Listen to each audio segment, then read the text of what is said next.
Syria के तीसरे सबसे बड़े शहर होम्स में शुक्रवार की नमाज के दौरान हुआ भीषण आतंकी हमला देश की नाजुक सुरक्षा स्थिति को एक बार फिर उजागर करता है। बादी अल दहाव इलाके में स्थित इमाम अली इब्न अबी तालिब मस्जिद को निशाना बनाकर किए गए इस धमाके में अब तक 8 लोगों की मौत हो चुकी है, जबकि 18 से ज्यादा लोग गंभीर रूप से घायल बताए जा रहे हैं। सीरियन अरब न्यूज एजेंसी के मुताबिक ये विस्फोट उस वक्त हुआ जब मस्जिद के अंदर बड़ी संख्या में लोग नमाज अदा कर रहे थे, जिससे पूरे इलाके में चीख पुकार और अफरा तफरी मच गई।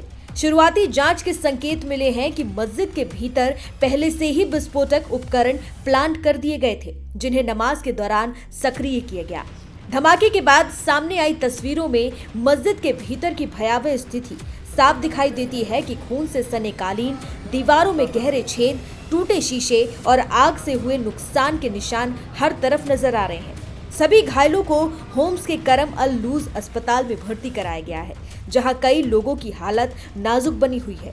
घटना की सूचना मिलते ही सीरिया की आंतरिक सुरक्षा इकाइयों ने मौके पर पहुंचकर पूरे इलाके को सील कर दिया है और सघन तलाशी अभियान शुरू किया। गृह मंत्रालय ने इस हमले को मानवीय और नैतिक मूल्यों पर हमला करार देते हुए ये कहा कि दोषियों को किसी भी कीमत पर बख्शा नहीं जाएगा और उन्हें जल्द गिरफ्तार किया जाएगा।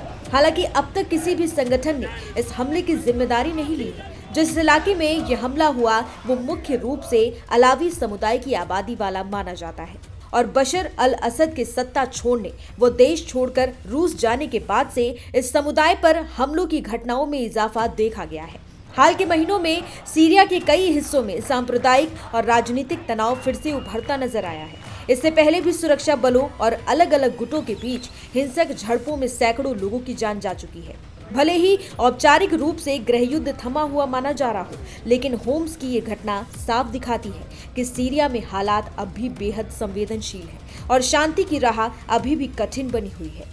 आपको बता दें कि इस्लामी अधिकारियों के 1 साल पहले देश की सत्ता संभालने के बाद से किसी पूजा स्थल पर यह दूसरा धमाका है। इससे पहले जून में दमिश्क के एक चर्च में हुए आत्मघाती बम विस्फोटक में 25 लोग मारे गए थे।